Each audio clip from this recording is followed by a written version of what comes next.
Bom dia a todos. Antes de tudo, eu quero agradecer o convite da casa.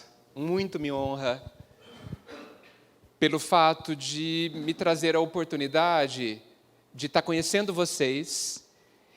E eu falo isso porque isso é o mais importante. Entendo que nós só vamos crescer através dos relacionamentos. E o que vai acontecer aqui, naturalmente, é uma espécie de relacionamento. Vamos trocar ideias, energias, percepções, experiências.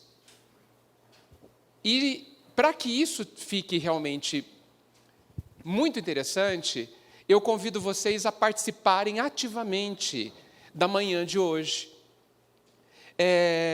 Acho que não contaram para casa que eu não gosto muito de fazer palestra. Eu prefiro bater papo.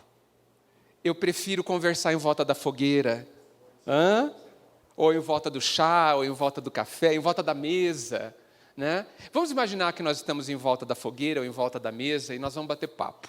Vocês são de casa, por isso eu entendo que não ficarão tímidos. Quem vai ficar tímido aqui sou eu, né? Então, e também porque penso que a casa espírita é um lugar de fermentação de ideias. É um lugar onde as experiências, as visões de mundo são trocadas, compartilhadas, e à luz da doutrina, à luz do Cristo, a gente ganha junto. Mas tem que ser junto, porque individualmente o caminhar é outro, o caminhar é mais lento, o caminhar é mais pobre.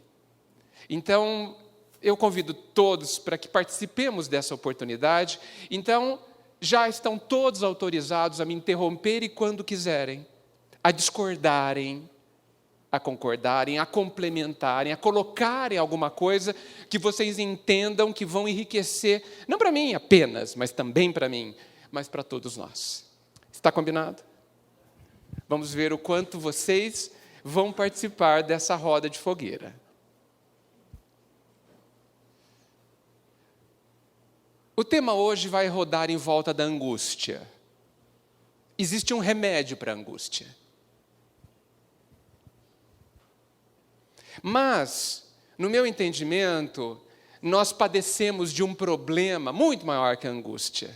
Nós temos uma dificuldade, nós temos ousaria dizer, uma deficiência, muito possível de ser resolvida, ao alcance da nossa mão resolver, que é a cegueira.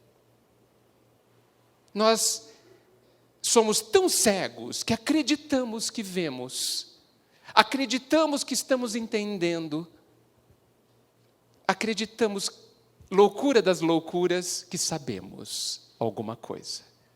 Não estou dizendo que nós somos inferiores, porque não admito que sejamos considerados inferiores. Somos ignorantes, certamente, mas inferiores não, porque a gente precisa concluir de que material a gente é feito. E se somos filhos de alguém divino e perfeito, não podemos ser diferentes. Não tem lógica sermos inferiores se somos criaturas de um ser divino e perfeito. Mas ignorantes, sim. Ignoramos quase que totalmente tudo. E esta cegueira, esse adormecimento, esse entorpecimento, está e tem dificultado que nós alcancemos a felicidade possível neste mundo, que não é pouca. Nós que nos fixamos tanto na ideia de que estamos num planeta de provas e expiações, nós que ouvimos Bezerra dizer que estamos num hospital, num hospício, numa cadeia, é tudo verdade. Mas o hospital em que vivemos, o presídio que vivemos, a escola que vivemos, não estão no mundo, estão dentro de nós. As nossas prisões são todas internas. Não há nenhuma prisão fora de nós. Nenhuma. Todas estão ligadas à nossa limitação de enxergar. Ou mais, a nossa limitação que acredita não ser capaz. Essa é a maior das limitações, a maior das prisões. Porque quando você tem certeza que você não é capaz, você não é capaz. Ou seja, você decide se você é capaz ou não. Nada te limita. Coisa alguma te limita. Você pode não ter pernas ou não ter braço. Pode até não enxergar fisicamente. Mas é você que vai decidir se você é capaz ou não. Isso, ao mesmo tempo, é uma tragédia, porque nós estamos acreditando numa grande mentira, que é a tal incapacidade, mas também é a nossa salvação, porque sou eu que decido. E eu posso, a partir de um determinado momento, decidir que sim, eu sou capaz. Claro que eu não posso ser inocente e entender que estou pronto, mas a minha capacidade está inteira em mim. O que é capacidade? Capacidade é um potencial. Capacidade é uma força intrínseca que precisa ser colocada em movimento. Capacidade é um motor parado. Poderoso esse motor. O maior dos motores. Mas precisa ser colocado em movimento. E quem vai ligar esse motor? Quem vai dar combustível a esse motor é você. E o combustível deste motor chama-se vontade. A vontade move tudo dentro de nós. E é dela que nós precisamos nos cuidar muitas vezes. Mas, antes de falar da vontade, se é que vamos conseguir chegar nela, nós temos um problema anterior. Eu não acredito no meu motor. Eu nem acho, muitas vezes, que ele existe. Me contaram que eu sou incapaz e eu acreditei. Não sei se vocês conhecem a história do elefantinho. Você cria o elefantinho, desde que ele nasceu, e amarra uma corda no pé dele, amarrado numa estaca. Ele ainda não é capaz de romper essa corda, nem de arrancar essa estaca fincada no chão. Então ele tenta, porque ele quer passear, ele quer andar, ele quer explorar o mundo que começa a surgir para ele. Mas ele não consegue, não tem forças físicas. E ele tenta anos. E um dia ele se convence de que sim, ele não é capaz. A partir deste instante, você pode trocar a corda e colocar um barbante. Por quê? Porque ele não tentará rompê-lo. Porque ele não é capaz. Nós somos assim. Na nossa infância, e a infância evidentemente é mental, é espiritual, infância do ser, nós, dentro daquela imensa força que tem dentro de nós, porque nós somos filhos de uma força total, dentro desse ímpeto de expansão que vibra dentro de nós, que nós queremos crescer a todo custo, porque é da estrela querer brilhar, é da semente querer se desenvolver, é do ser querer também se expandir. Faz parte da nossa natureza. Então, enquanto imaturos, no início do desabrochar da nossa consciência, quando nós entendemos que somos, quando pela primeira vez falando eu existo, nós começamos a sentir o ímpeto de expansão. Mas, por nada sabermos, ouvimos de tudo, nos debatemos nessa vontade de expandir, quebramos a cara 1000 vezes, e por algum motivo, por alguma decisão, nós decidimos entender que não somos mais capazes. Neste instante, a gente se tornou como o elefantinho, que nem precisa de uma corda, basta um barbante, porque ele não vai tentar rompê-lo. Ele entende que aquele barbante é maior que ele, e é maior que as suas forças. Esta é a nossa cegueira. É não sabermos quem somos. Por isso que é imperioso que a gente descubra quem a gente é.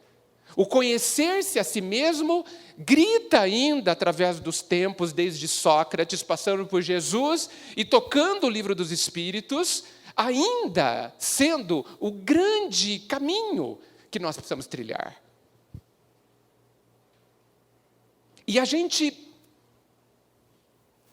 não acredita tanto que somos capazes, que entregamos a nossa vida para algo fora de nós. Nos ajoelhamos pedindo ao Pai que nos salve.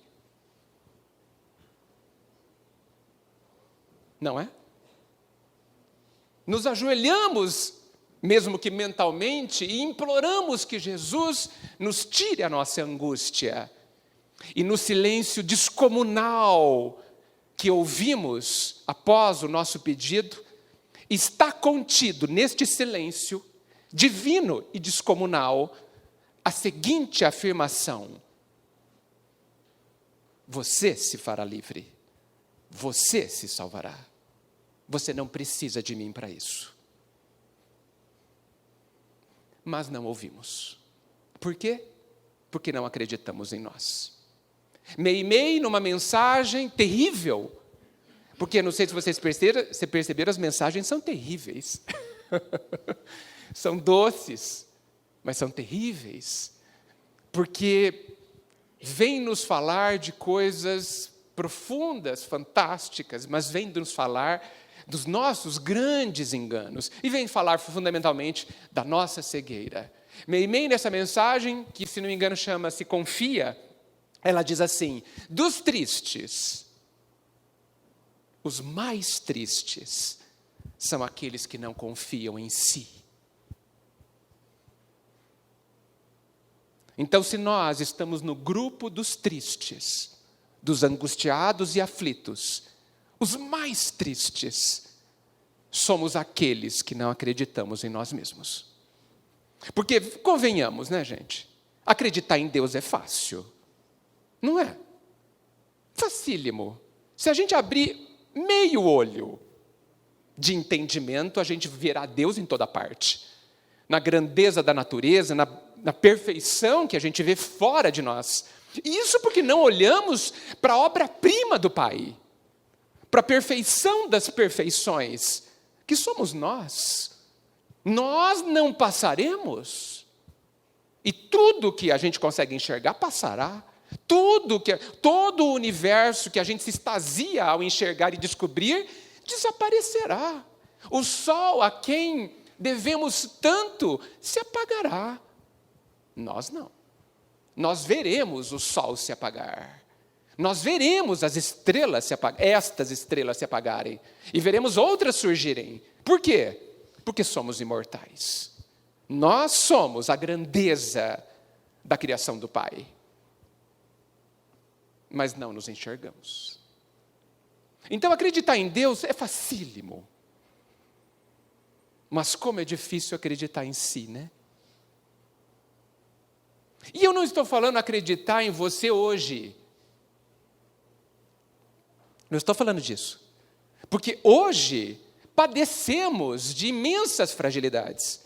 Imensas fragilidades, como uma criança que acabou de nascer e é frágil em absolutamente tudo. Tanto que é totalmente dependente. Mas eu estou falando de quem nós somos essencialmente. Estou falando da nossa capacidade instalada, do motor à espera do veículo, do combustível da vontade. E essa vontade tem se desenvolvido cada vez mais. Mas o motor muitas vezes continua parado. Por quê? Porque eu me convenci de que eu não sou capaz. Então, gente, nós estamos no tempo onde a gente precisa ressignificar tudo. Para nós estamos nessa limitação brutal que vivemos, nós estamos dando um determinado significado às coisas e a nós mesmos que é muito limitante. Nós olhamos para nós e vemos um lixo. Nada mais do que isso. Olhamos para a sociedade e vemos corrupção. E corrupção não no sentido político, apesar que também, mas no sentido de apodrecimento. Isso também é uma cegueira. Isso também é uma cegueira. Olhamos para as leis divinas e muitos de nós duvidamos. Acreditamos que ela é lenta. Não vemos no entremear dos acontecimentos a lei em funcionamento. Tantas vezes. Deixamos de olhar para dentro de nós para entender como é que nós funcionamos. Por que temos a angústia? Por que temos o medo? Não estamos muitas vezes fazendo essas perguntas, e quando as fazemos, não paramos para ouvir as respostas. Ou não criamos os caminhos para que essas respostas cheguem até nós. E continuamos, de uma forma completamente externa, a pedir: Pai, me responda. E Ele está respondendo. Mas alguém que não enxerga. E que certamente, bloqueado pela sua crença de que não é capaz, entende que jamais enxergará. E que depende 100% do que está fora de nós. Deste Deus externo a nós mesmos, que vai ter que fazer alguma coisa. Que vai ter que me atender, porque eu não estou conseguindo. Que vai ter que me ajudar, porque eu estou sofrendo. Vocês acham mesmo que a gente precisa contar para Deus que a gente está sofrendo? Que a gente precisa pedir para Ele nos ajudar? Se nós, muito falíveis, nos antecipamos às dores dos nossos filhos, às necessidades dos nossos filhos, se nós já colocamos o lanchinho da escola dele antes dele ter fome, mas porque sabemos que ele terá. E o pai? Absolutamente perfeito. Que ideia, que significado de pai, de Deus, ou de mãe, porque Deus é mãe também, nós temos, afinal de contas. Que relacionamento é esse que a gente construiu e está alimentando com o nosso Criador? Caímos na armadilha de falar assim: não, Ele não faz o que eu peço porque eu não mereço. Não fazemos isso com a gente? Tem alguém aqui que merece, gente?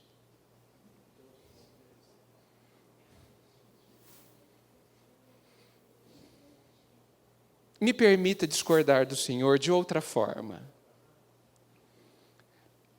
Diante da lei da justiça, que diz que cada um terá segundo as suas obras, nós não merecemos.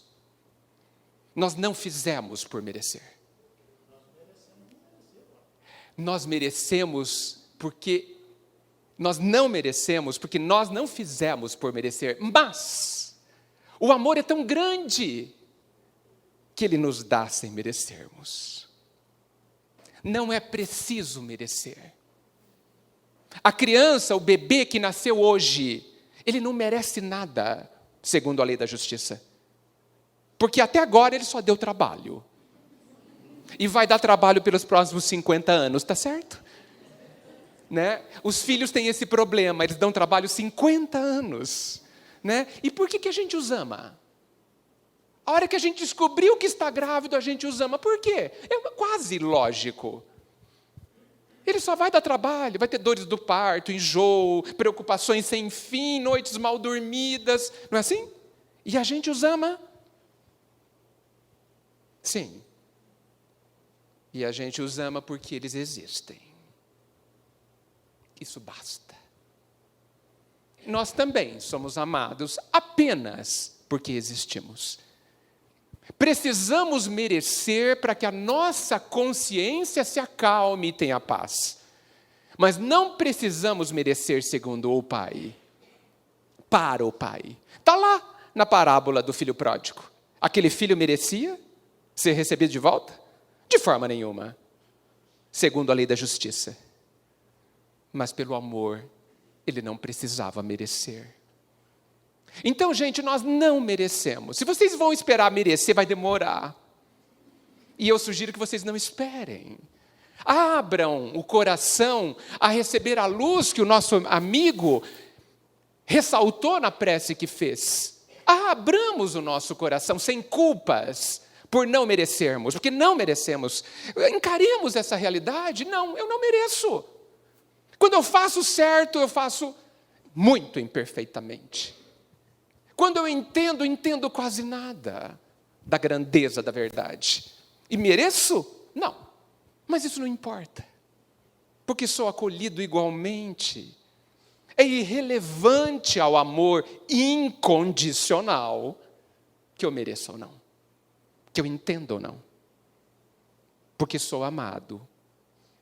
Do jeito que sou, com a minha ignorância profunda, com a minha incompreensão do que seja esse amor e de como eu sou amado.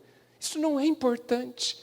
O que é importante é que eu me convença de que eu sou amado e sou capaz. Entendo eu que o remédio para as nossas angústias está nessas duas questões.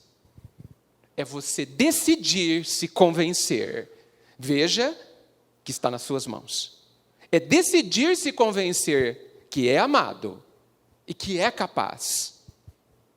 Capaz de aprender o que não sabe. Capaz de colocar em movimento o motor divino que vive dentro de você, para que você caminhe o caminho. Porque o caminho está aí. Eu sou o caminho. Já está claro, disse Jesus. Agora, é do caminho que ele precisa ser caminhado. Porque ficar olhando para o caminho não adianta nada. E nós estamos olhando para o caminho. Nos emocionamos quando olhamos para o caminho. Que caminho lindo, o de Jesus. Que caminho, meu Deus. E a gente vai caminhar a que horas? Porque olhar o caminho, se emocionar com o caminho, ter emoções superiores com o caminho, não nos faz felizes realmente. Não satisfaz a necessidade de expansão que temos. Não acalenta a nossa consciência nem o nosso coração. Nós precisamos caminhar. Ah, mas eu não sei. É claro que não. Mas o caminho é que ensinará. Fernando Pessoa já nos dizia, caminhante, não há caminhos. Faça o caminho ao caminhar. O caminho se cria conforme a gente dá cada passo. Se a gente fosse fazer um desenho, aqui não tem um caminho, mas na hora que eu piso, o caminho surge. É assim. Vamos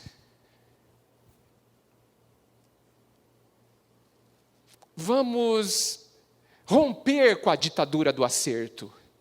Nós estamos aprisionados nessa necessidade absurda de acertar. Vamos acolher os nossos erros, que nos ensinam tanto, e que muitas vezes nos desiludem. Como nós precisamos nos desiludir? Porque se desiludir é sair da ilusão e encontrar a realidade que não é feia. Quem disse que a realidade é feia? Quem inventou essa outra visão limitante? A realidade não tem adjetivos, ela é. Apenas é. O adjetivo é você que dá, é você que decide dar. Se a realidade é construção de cada um, amparada pelas leis perfeitas e divinas, como ela pode ser ruim? Se todas elas, por mais dolorosa que possa ser, é educativa. Tem o objetivo de me curar da minha cegueira. Mas eu estou falando demais hoje. Faz meia hora que eu estou falando, nem dei uma pausa para que vocês pudessem se colocar. Alguém quer falar alguma coisa? Alguém discorda? Eu estou sendo muito simplista? Porque parece simples, né? É só você acreditar em você. Simples, né? Alguma dificuldade para isso? Sim? Muito bem. Alguém vai me perguntar alguma coisa sobre isso? Alguém discorda, gente? Tem todo o direito. Eu gostaria tanto que alguém discordasse. Porque quem sabe eu estou errado, alguém me conta.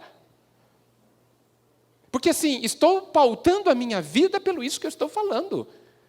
Se eu estou errado, me digam rápido, para que eu mude meu caminho. É possível, gente, que você confie em você?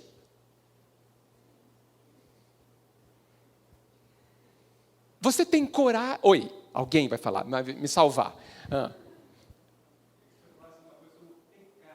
O pecado. Essa palavra é tão antiga, né? Mas ela está dentro de nós ainda. Nós espíritas quase não a falamos mais. Mas convivemos com ela por 2000 anos como católicos. Quem não foi católico? E devemos abençoar esse trecho do caminho tão importante, que nos ajudou muito em muitas situações. Não há pecados. Não há pecado. Gente,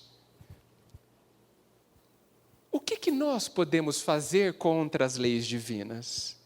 O que nós, cisquinhos, como dizia o Chico, podemos perturbar a lei do Pai? Podemos parar o sol 1 segundo?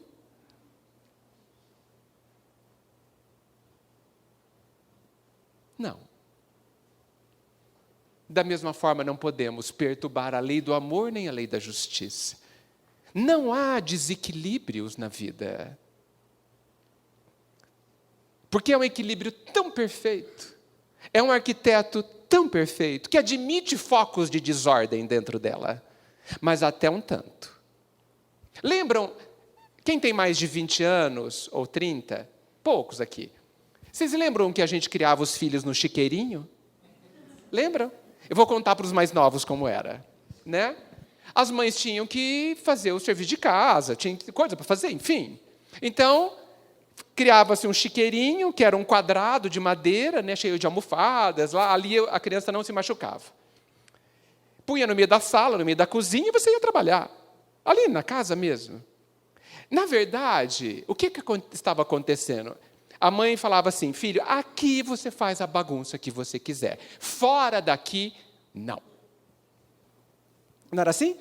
Fui criado no chiqueirinho. Ali eu podia fazer o que eu quisesse, virar de cambalhota, jogar tudo para fora e ficar chorando porque estava tudo lá fora. Essas coiseiras de criança. Nós também vivemos num chiqueirinho.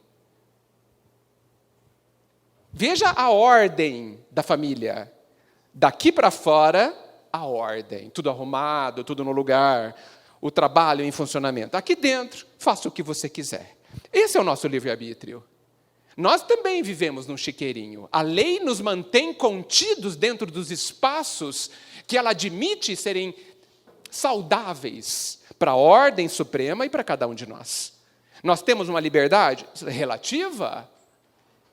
Eu não posso chegar aqui, talvez eu não possa chegar aqui, metralhar todos vocês e fazê-los desencarnar. Talvez eu possa. Eu não sei o tamanho do meu chiqueirinho e não vou testar. Fiquem tranquilos. Tá certo? Mas nesse chiqueirinho eu posso fazer pecados, entre aspas. Eu posso falhar. Por quê? Porque é pedagógico. Porque eu preciso conhecer o que eu não sei. Eu preciso experimentar.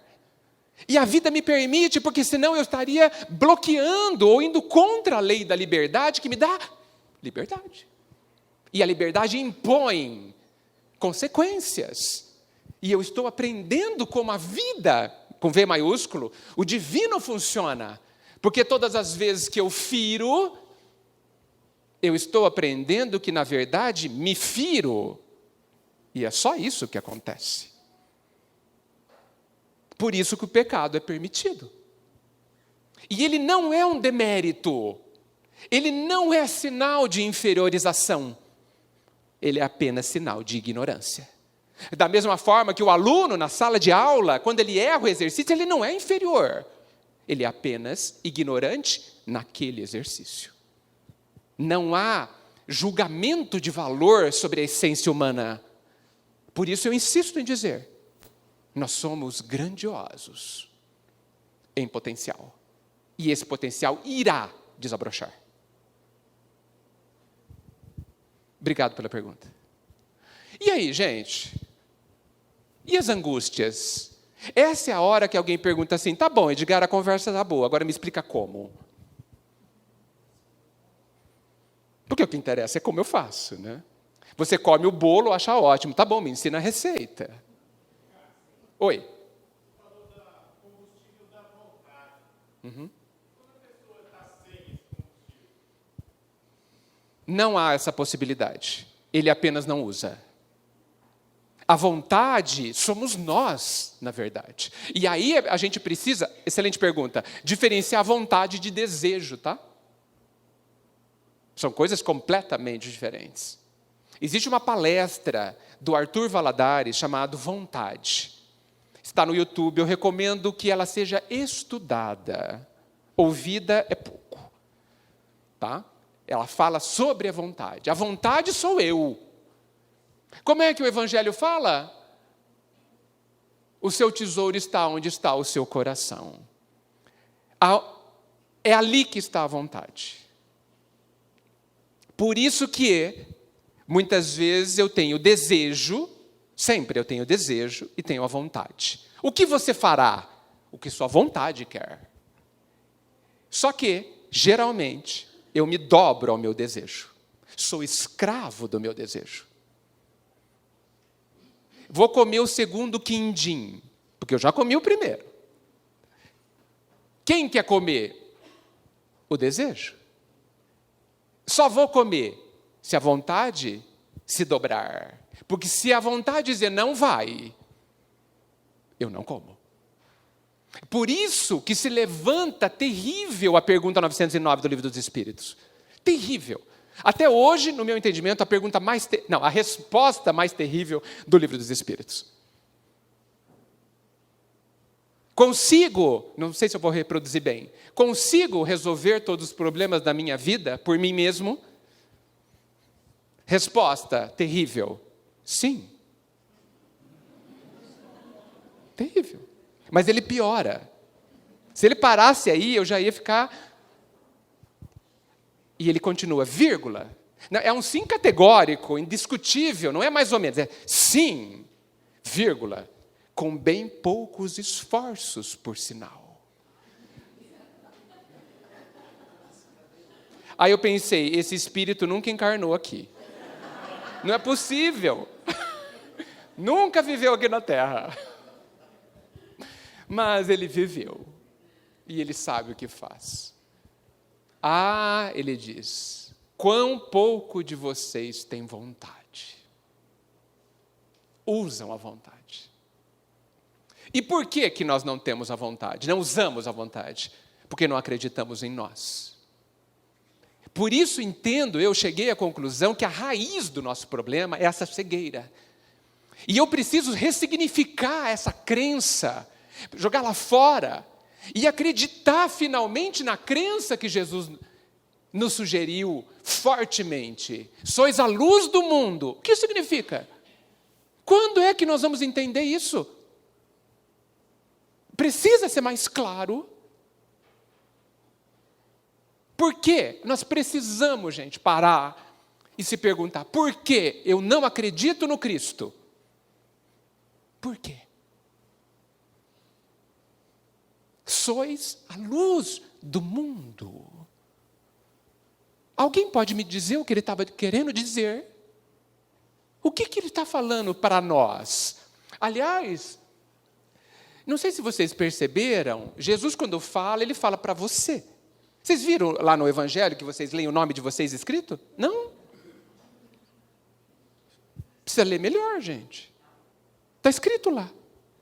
Porque Jesus, que nos conhece pelo nome, escreveu o Evangelho nominalmente. Ele fala assim, Edgar, você é a luz do mundo. José, você é a luz do mundo. Ele está falando com cada um de nós. Ou nós estamos lendo o Evangelho como quem lê geografia, com todo respeito à geografia. Ou o Evangelho não tem a ver com você, não está falando de nós. Porque quando eu leio nos livros de geografia que a montanha tem 2.000 metros, ok, isso não me afeta, isso não muda a minha vida. Por isso que nós precisamos ler o Evangelho como quem está lendo uma revelação a você. É uma carta do coração do Mestre a você. A gente ainda, cegos demais que somos, pedimos para Jesus falar conosco. Ele já falou. Lembra? O amor se antecipa. Ele já disse a cada um de nós. Mas pelo jeito não queremos ouvir. As suas respostas, as suas angústias já foram dadas todas. Você percebeu que ele estava respondendo a você? Gente, isso é muito sério. Porque eu pergunto para vocês, haverá coisa pior do que eu estar sofrendo terrivelmente uma dor e o remédio estar aqui na minha mão? E eu não enxergá-lo a ponto de não tomá-lo? Haverá alguma coisa pior?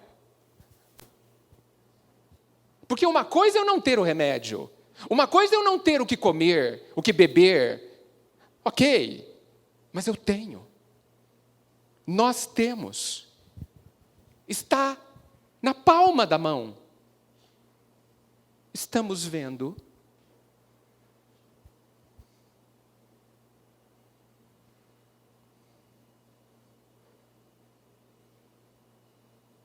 Não será terrível a gente sofrer anos e descobrir que a solução da dor sempre esteve na palma da sua mão?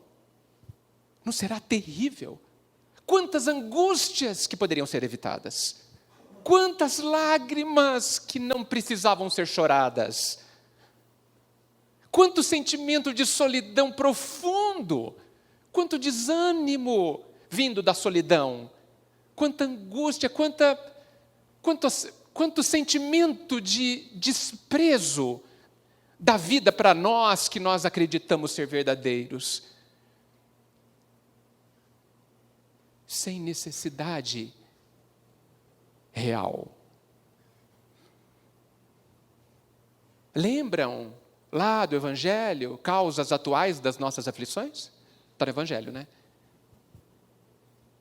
Eu, às vezes, chego a pensar que a gente, vou usar uma expressão que eu não gosto, mas, aspas, paga as nossas dívidas anteriores, fecha aspas, não gosto dessa expressão, porque a gente não paga nada. O pai é muito rico, ele não precisa que a gente pague nada. A gente vive as consequências, melhor dizendo, do nosso passado, uns 20, 10% da nossa vida. 80, 90% é tudo causas atuais das nossas aflições. Frutos da forma que a gente decidiu pensar e sentir. Ou seja, a sua vida pode melhorar 90% agora.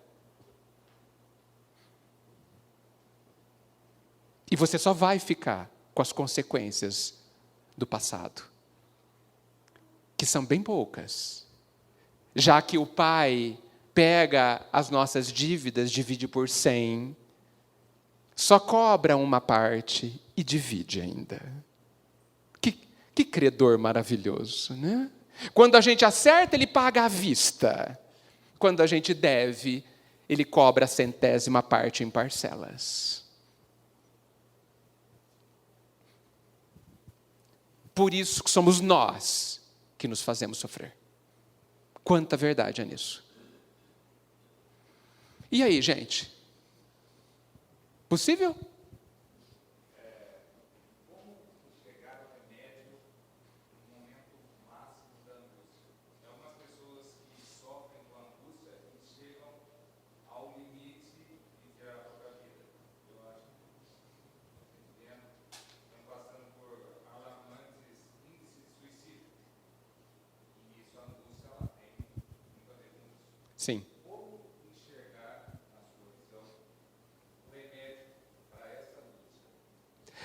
para que todos ouçam, apesar que sua voz é de radialista, não é? Bonita voz, firme.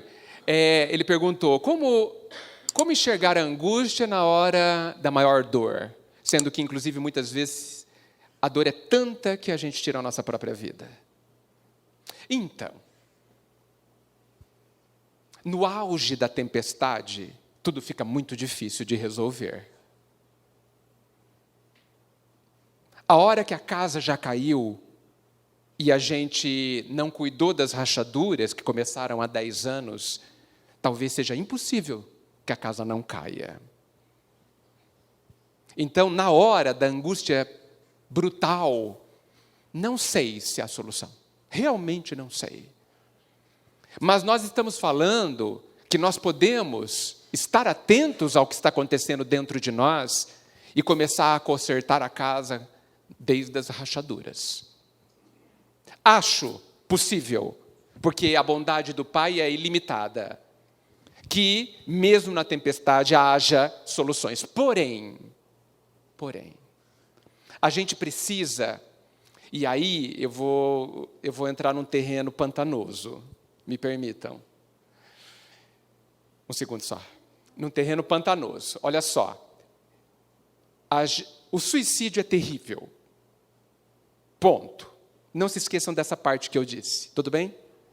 O suicídio é terrível. Porém, ele não nos mata. Tá certo? Ele não nos diminui, porque ele não altera a nossa grandeza. Revolta suprema ao maior presente do Pai, que é o caminho de evolução. Mas eu continuo amado, certo? Todos nós que nos suicidamos, porque veja, você falou do suicida que tira a vida do próprio corpo. Há outros suicídios terríveis.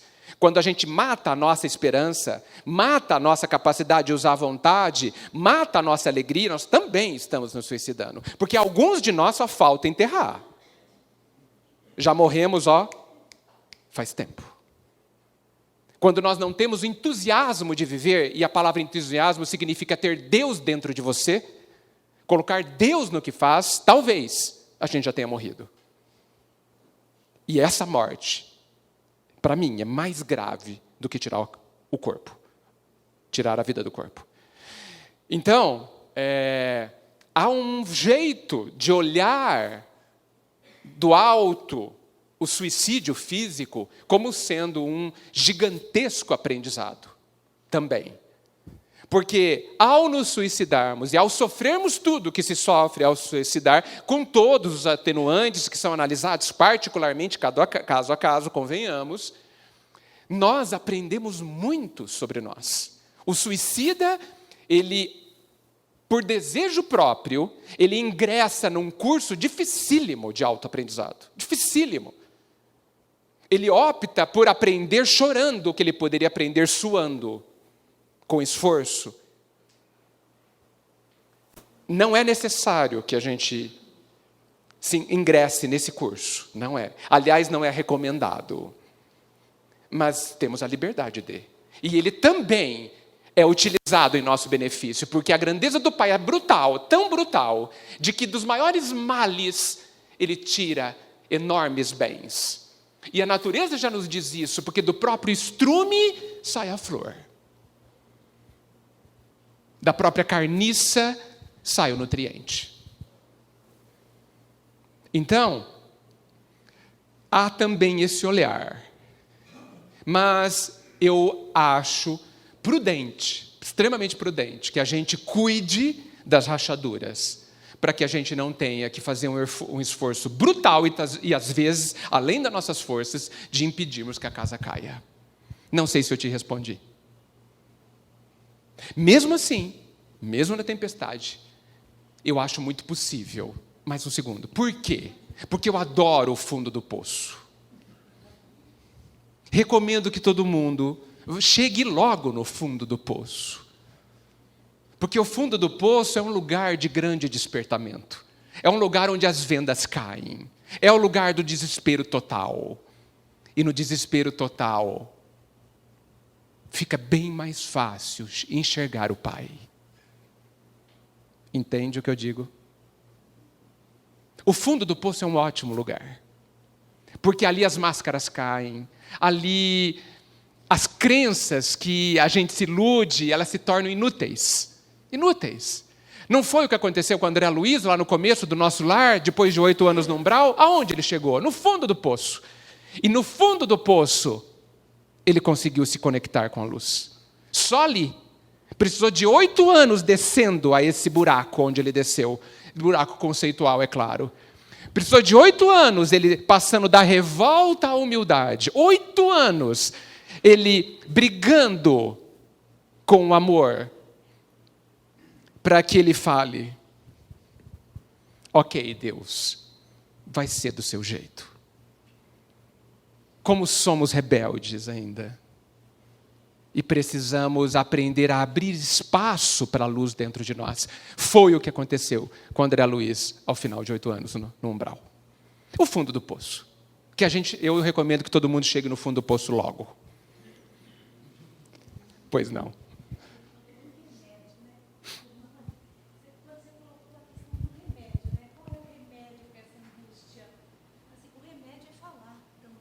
Muito. Precisa falar das angústias da gente e a gente não sabe falar delas.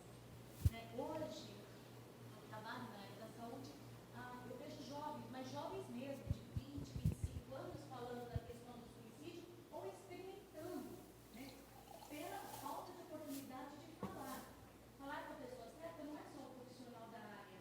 Às vezes está dentro de casa, às vezes é um bom amigo, um bom professor, às vezes é o próprio centro, igreja, seja lá, cada um dentro do que acredita, mas as crenças limitadoras, esse motor parado, não faz, eu quero, mas eu não acredito naquilo, porque eu fui criada para não acreditar naquilo. Seja dentro de casa, na cultura de um país, seja por crenças maiores, por transtornos. A gente tem N formas, mas um dos remédios importantes é falar. Enquanto a pessoa está falando, tem caminho. E dá a impressão que vem do outro. Mas não vem. Eu posso falar o que eu quiser. Se a pessoa não levantar, pelo menos o primeiro passo, talvez se eu der o ombro, se pendura em mim, eu me penduro no outro, a gente fica com um pezinho só de boa. Sozinho é difícil ficar sustentando num pé só. Ter pelo menos as muletas. Mas vai da pessoa. É a pessoa que vai conseguir, que precisa arrancar, fazer movimentar esse motor das crenças limitadoras.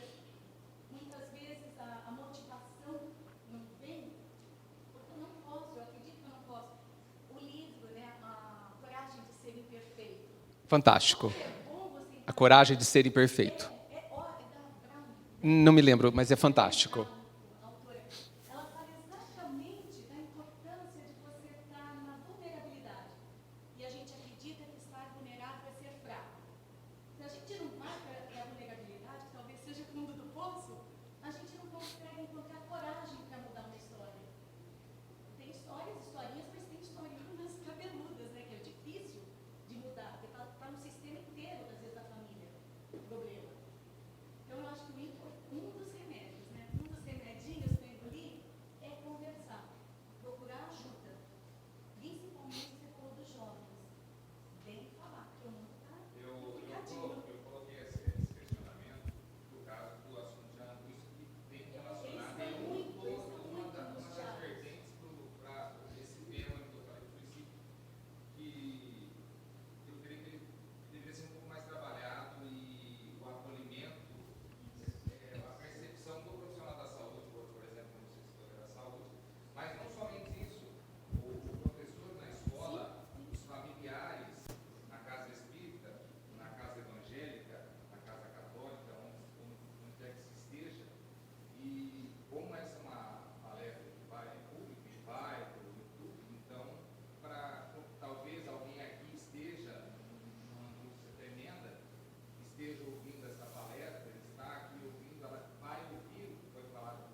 De fato, bem, então, só para que todos ouçam, você falou da importância de ouvir. Quando a gente fala, a gente existe.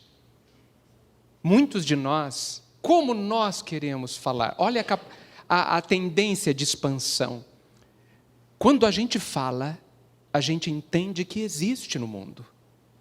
Por isso é fundamental, você disse muito bem, falar. Agora, é fundamental que quem esteja ao lado abra o espaço para que o outro seja, para que o outro fale.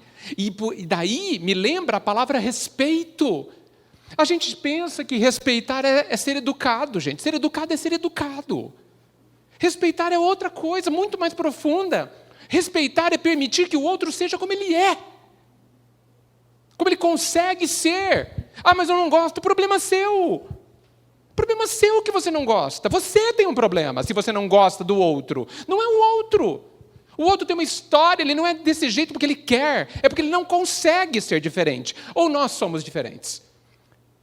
Alguém aqui, todo mundo aqui gostaria de ser como o Chico? Ou como São Francisco? Alguém consegue? Não, né? Por que não? Por que não chegamos lá? Então nós precisamos respeitar essa situação. Eu sou como eu consigo ser. Eu sou fruto da minha própria história. Agora, posso e devo fazer uma outra história daqui para frente. Quando? Agora. Como? Mudando o que penso, o que sinto e o que faço. Nós não estamos falando de mudanças brutais, nós estamos falando de minúsculas mudanças ocorridas todos os dias. Se eu reclamo 100 vezes, reclame 80. E você estará melhorando a sua vida. Se você não confia em você nunca, confie uma vez por dia. E você está fazendo uma mudança brutal na sua vida. Pois não.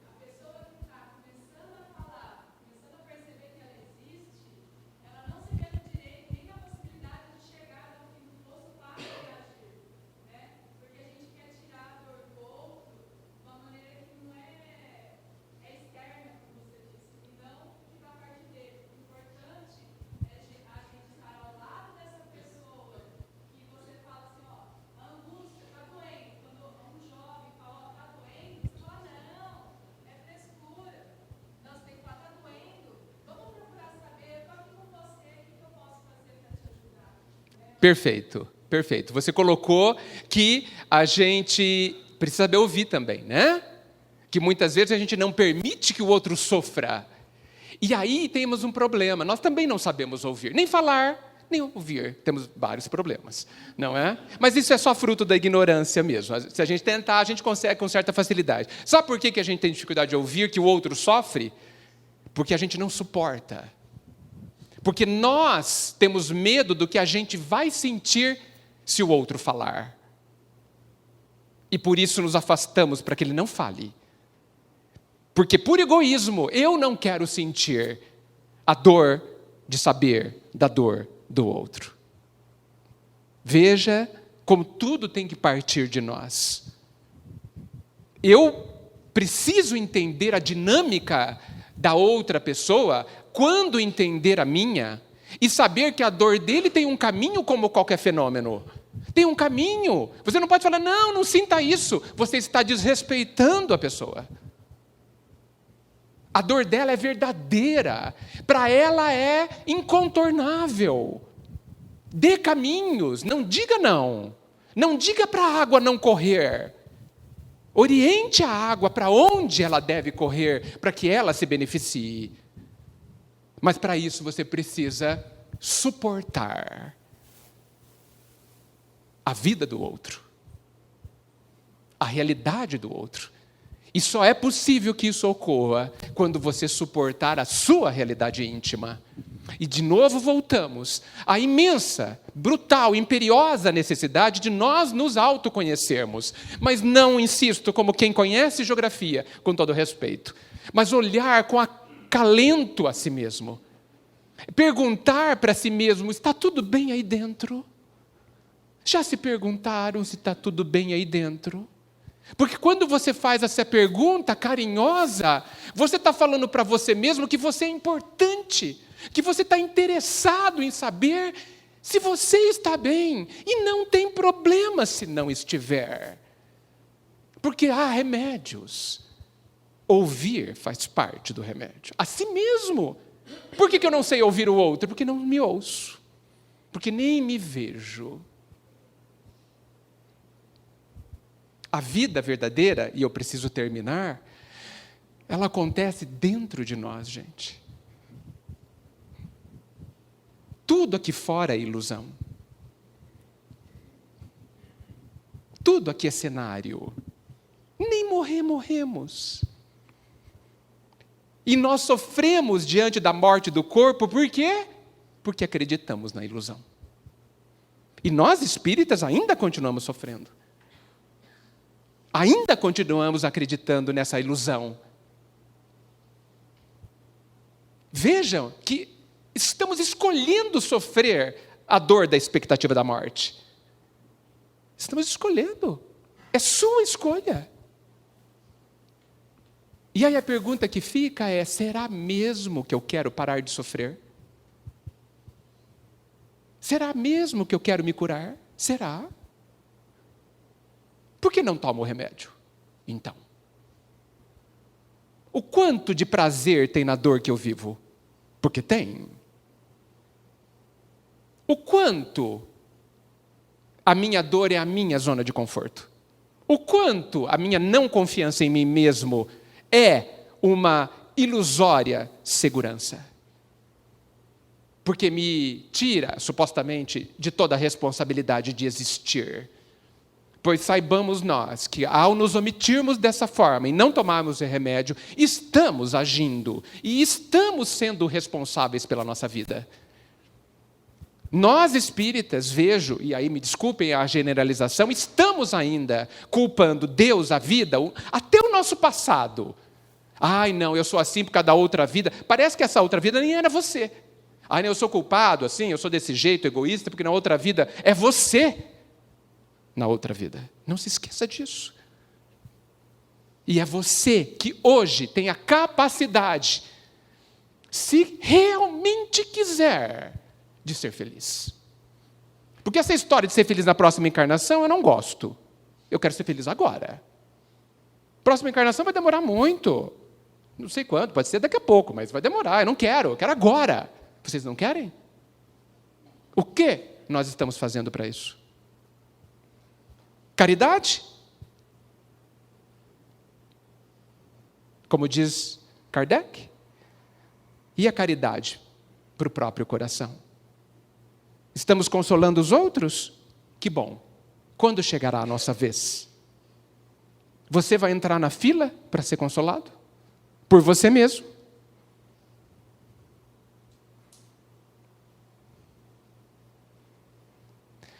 Entendo que o como já foi dito. O como é: acredite em você. Ah, mas eu não sei nada. Sim, nada. Mas acredite na divina capacidade de aprender e sair do nada para o tudo. Acredite que é amado, porque é. E esse amor te dará tudo o que você não pode fazer, mas não te fará nada quando você puder fazer. Nada. Porque o Pai nos olha com dignidade. Porque se Ele fizer alguma coisa que eu posso fazer, Ele me diminui.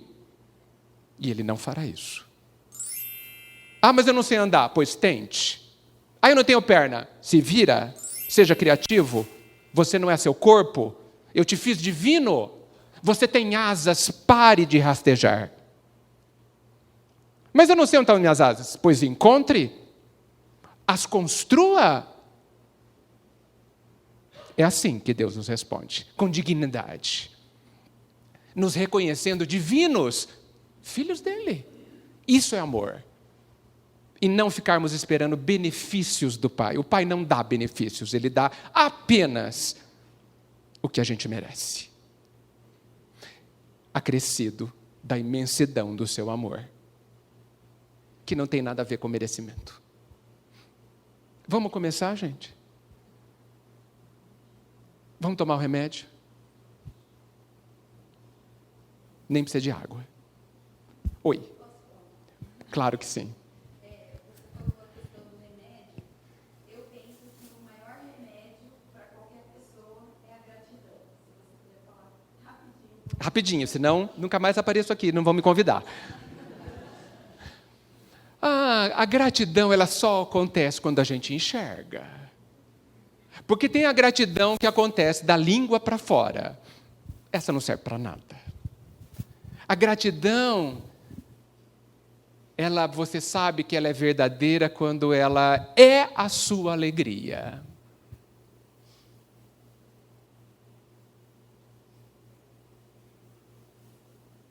A gratidão é tão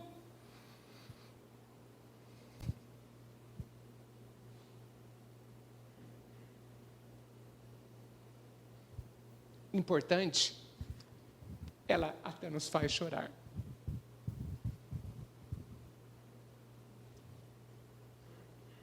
Essa é a verdadeira. E essa é também uma força gigantesca para nos ajudar a arrancar as escamas dos nossos olhos, para que a gente enxergue. A gratidão por entendermos e aceitarmos quem somos, sem ter nenhuma culpa por não sabermos. A criança de 1 ano não é culpada porque não sabe ler, porque ela não é mesmo. Ela não aprendeu. Ninguém aqui sabe perdoar direito. Qual o problema? Somos estudantes. Quando eu me formar, eu vou ter que perdoar. Jesus não tem direito de não perdoar, mas eu tenho.